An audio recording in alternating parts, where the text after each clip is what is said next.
नमस्कार। आज हम वैदिक दृष्टि चैनल में नवम भाव के स्वामी के यानी कि नवमेश के अलग अलग भाव में स्थित होने के फलों पर चर्चा करेंगे। नवमेश को हम भाग्येश भी कहते हैं क्योंकि नवम भाव भाग्य का भी भाव है। लग्नेश यदि लग्न में स्थित है, लग्न जो कि केंद्र और त्रिकोण दोनों का ही भाव है, भाग्येश के यहाँ पर स्थित होना अति शुभ है और जो कि श्रेष्ठ राजयोग बनाता है। अतः व्यक्ति भाग्यशाली, प्रसिद्ध, आकर्षक, उच्च शिक्षित और धार्मिक कार्यों में रुचि रखने वाला होता है। यदि ये योग स्त्री के कुंडली में हो तो वह योग्य गृहिणी होती है। यदि नवमेश लग्नेश के साथ ही यहाँ पर स्थित है तो जातक को सभी प्रकार की सुख समृद्धि प्राप्त होती है। यदि नवमेश और लग्नेश के साथ शुभ ग्रहों की युति भी हो तो जातक अधिकार संपन्न उच्च शासकीय पद पर कार्यरत होता है और स्वयं की संपत्ति के साथ साथ पैतृक संपत्ति भी प्राप्त करता है। और जातक प्रसिद्ध, उदारचित्त और शक्तिशाली होता है। यदि लग्न में स्थित नवमेश निर्बल ही है या नवांश लग्न से 6, 8, 12 भाव में स्थित है तो शुभ फलों में कमी आ जाती है। यदि लग्नस्थ नवमेश राहु के साथ स्थित हो तो विदेश में शासकीय पद पर कार्यरत होता है और यदि मंगल के साथ स्थित हो तो जातक सेना या पुलिस में उच्च पदाधिकारी होता है। नवमेश का द्वितीय भाव में स्थित होना। यदि बली नवमेश द्वितीय भाव में स्थित है तो जातक विद्वान, सबका प्रिय और धनवान होता है।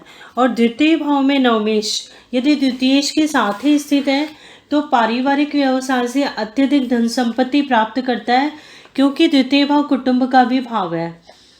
और जातक का जीवन सुख सुविधाओं से युक्त और ऐश्वर्यवान होता है। द्वितीय भाव हमारे भोजन का भी भाव है। यहाँ स्थित नवमेश वाला जातक अच्छा भोजन करने वाला होता है। यदि यहाँ स्थित नवमेश अशुभ ग्रहों के साथ है तो पैतृक धन संपत्ति नहीं मिलती या पैतृक धन संपत्ति से संबंधित कानूनी विवाद का सामना करना पड़ता है। यदि द्वितीय भाव में अष्टमेश की युति है तो पैतृक संपत्ति से संबंधित अपमान का भी सामना करना पड़ सकता है। अतः जातक को विशेष सावधान रहने की आवश्यकता होती है। द्वितीय भाव मारक भाव भी है। यहाँ स्थित नवमेश पूर्ण आयु के बाद ही मृत्यु को इंगित करता है।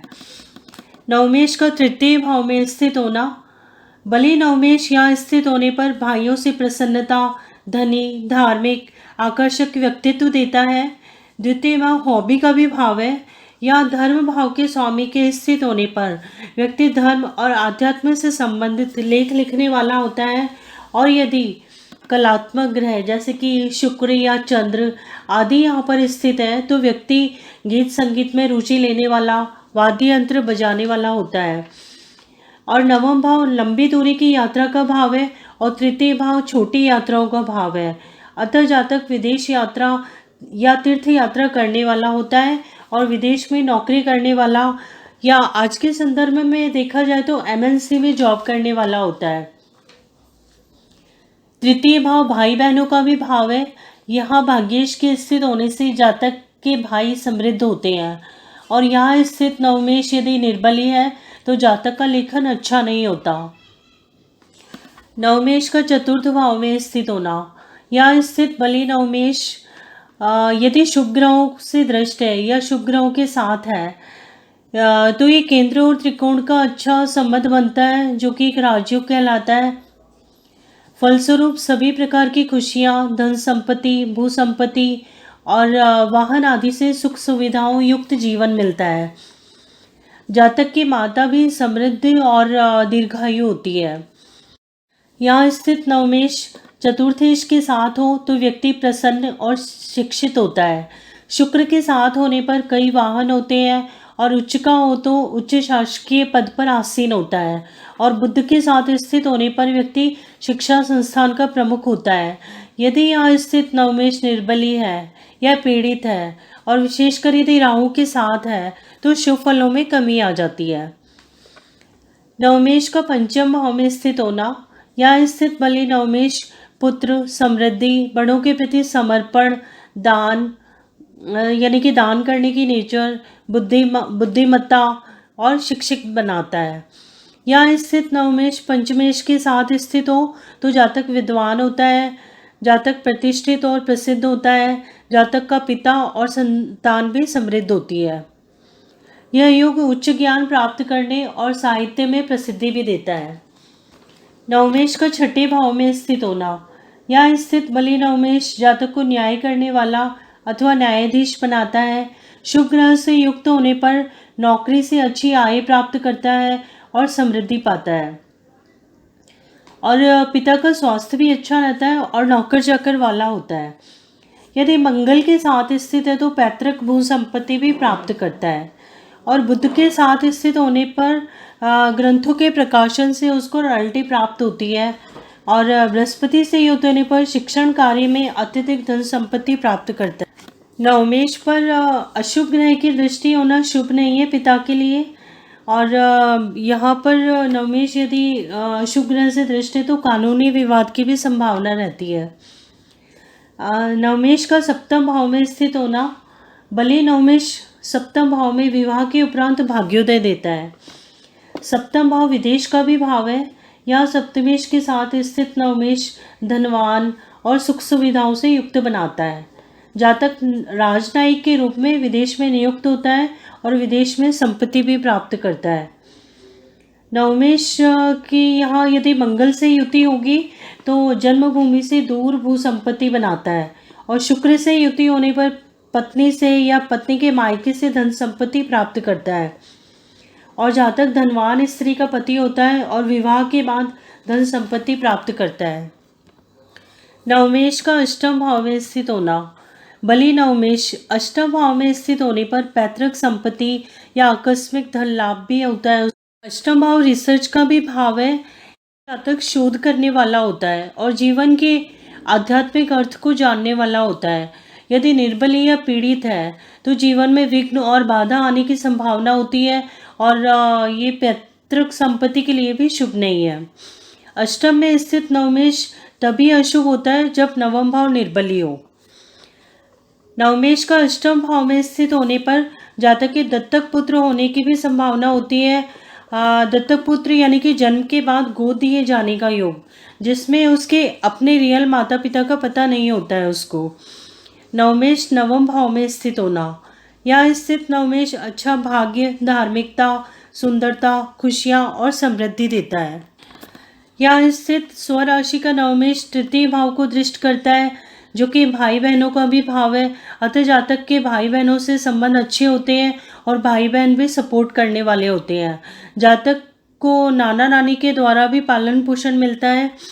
यहाँ स्थित नवमेश शुभ ग्रहों के साथ होने पर जातक भाग्यवान, विदेश यात्रा करने वाला, अधिक धन संपत्ति वाला, पिता के व्यापार को आगे बढ़ाने वाला, पिता के व्यापार से समृद्धि प्राप्त करने वाला होता है।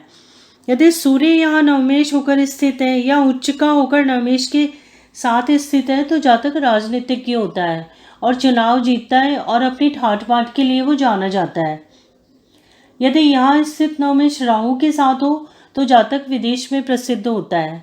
नवमेश यदि शनि मंगल से पीड़ित हो तो पेट संबंधी परेशानियां होने की संभावना होती है। यहाँ स्थित बृहस्पति जातक को कर्तव्यनिष्ठ बनाता है।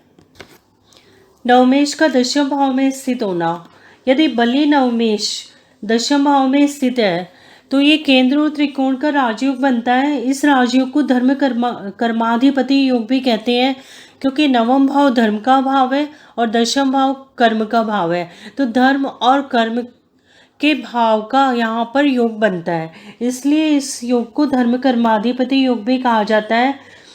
और यदि यहाँ पर स्थित नवमेश दशमेश से युक्त भी है तो समृद्धि और उच्च पद देता है, और जातक राजा के समान जीवन जीने वाला, धर्मपरायण, सबका प्यारा और विद्वता में भी प्रसिद्ध होता है, उच्च स्तर का जीवन व्यतीत करता है और परोपकार का कार्य करने वाला होता है। नवमेश का एकादश भाव में स्थित होना। एकादश भाव में बलि नवमेश के स्थित होना लाभ के लिए अच्छा है, क्योंकि एकादश भाव लाभ का भाव है। यहाँ पर स्थित नवमेश जातक को अच्छा लाभ देता है। जातक अपने बड़ों के प्रति समर्पित और एक मेधावी व्यक्ति होता है। एकादशी के साथ ही यदि यहाँ पर नवमेश स्थित है तो जातक पारिवारिक व्यापार से धन कमाने वाला होता है।